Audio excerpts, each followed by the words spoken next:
Hello, everybody. Whatever time of the day you're watching this, hello. Whatever part of the world you're in, hello. Sending love and greetings your way. How's everybody feeling today? I always seem to start my videos like that. Today was beautiful energies. Today was just like a place of joy. Most days are a place of joy. There's always those days where it's not quite 100% space of joy, but it's all about bringing ourselves back into it. I just wanted to come on and talk about intuition because I was meditating tonight and I heard I have to put my intuition class back on again. I've done this class a few times and it's always just been awesome about opening up our intuition. One of my biggest challenges when I was first starting to understand what it was going on in my system was I remember Googling and looking for podcasts and trying to understand what is intuition. What is my intuition? Because my whole life, I was taught to not trust it. I was taught to question it. Just by every outside force, I was taught to question it. And that little voice of guidance within me always had the right answer.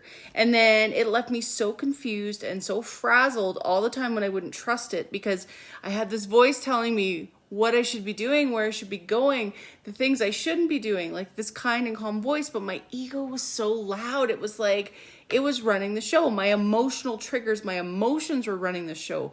My sympathetic nervous system was running the show. That fear-based nervous system was pushing me down all these paths that probably I shouldn't have gone down, but it was part of my path to learn the hard way. That's my life. My life plan was to learn the hard way. I have martyrism in my human design chart, and that is my path to learn everything, have to touch everything hands on. I always got to touch the stove and burn myself. Not anymore, because I've learned to empower and listen to my intuition. And it's one of the most empowering things you can do is pull into trusting that, understanding what it is, tuning into it so it's not muffled and fuzzy behind the ego and behind all the noise in our mind because we've all these anxious thoughts and depressed thoughts going on. It becomes the forefront. It becomes what drives us. And we know as soon as something's off when it's not our intuition because it doesn't feel like love. It doesn't feel clear and concise. It doesn't feel guiding and just like beautiful, because that's what our intuition is. It's our higher self guiding us. It's our soul. It's our soul speaking to us. It's source channeling through us. So one of the most powerful things we can do as beings of light, just beings on this earth, is tuning into our intuition and understanding it. So yeah, I actually just got off my computer. As you can see, it's in front of me. I put the class up on my scheduling link and I created an event in the group. So come and join in. Oh, my son just came home. Come and join in. This one is a paid event. A lot of my events are gifted offerings. This one is a class that I've written. So it's a small exchange of energy. You'll see in the event tab. If anybody wants to come and requires a payment plan, it's not a huge investment. Let me know and I can offer that as well. But it is just such an empowering course and I love it. And even those of you who have come before and may want to come again, you know what? I level up all the time. So as I level up and I channel into higher wisdom, I offer more. So in this one, we start out, I go through a whole bunch of information behind intuition, what I find intuition is, what I've learned through my journeys, like my Cole's notes. Sometimes that's the best way to teach is by our life experience. Generally, it is the best way to teach. And then we'll go through a guided meditation for that collective group. Everything's guided and channeled for the group.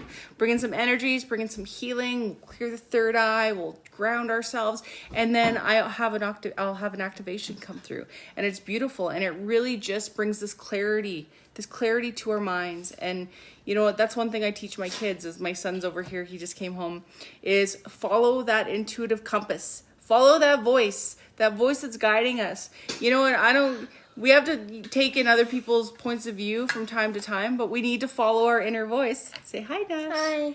Nash just came home. Did you go to the skate park? Yeah. Oh, you were quick, man. Good job. You're home on time.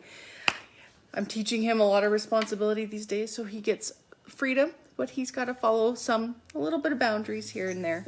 It's all about give and take and empowering our children too. But yeah, tapping into intuition is one of the most powerful things we can do. Understanding this is our divinity, this is our divine purpose. And the more we tap into our inner intuition and our inner wisdom, the more we tap into our other intuitive gifts.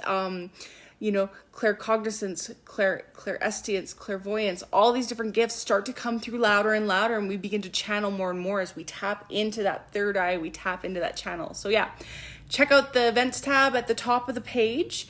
If you're interested in joining in, let me know. I think it's August 28th at 11:30 a.m. Mountain Standard Time, or Mountain Daylight Time. I made the mistake of that one time. I didn't know there was a difference between Standard Time and Daylight Time, and a good friend enlightened me on that one. So it's 11:30 a.m. Mountain Daylight Time. If you're wondering what your time zone is, when you go into the event, you click on the link to purchase the ticket.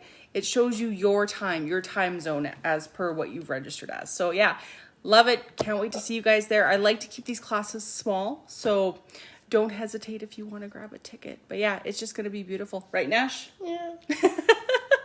Anyway, I'm going to pull a quick card. Sorry, bud. Got you with my... Yeah, you can pull it. So what we do first is we always knock them to clear them. And we ask Spirit, what is in our highest, best good to know for this live? And where are your hands guided? What card are you pulling? Thank you. And what does it say? Let's see what it says. I'll read it. A glimmer of hope. I'll read it, sweetie. A glimmer of hope. And it says, I no longer doubt life or focus on dark feelings. I believe in myself and keep my faith. The obstacles before me help me grow and come closer to my divinity. There is always hope. There's always light, even in darkness. God is always there to help me with my difficulties, and it's true. And this is when we tune into our inner guidance as well. Surrender and tune into that intuition. Thanks, bud. And it will never lead you astray, and it will never guide you the wrong way. It's our egos that guide us down the wrong paths all the time. They're not the wrong paths. They just are the paths. But when we want to align with our highest timeline, our highest best good, we need to tune into that intuition. Love you. Have a great evening, afternoon, morning, whatever time it is you're watching this. Have a great day. Mwah. Bye.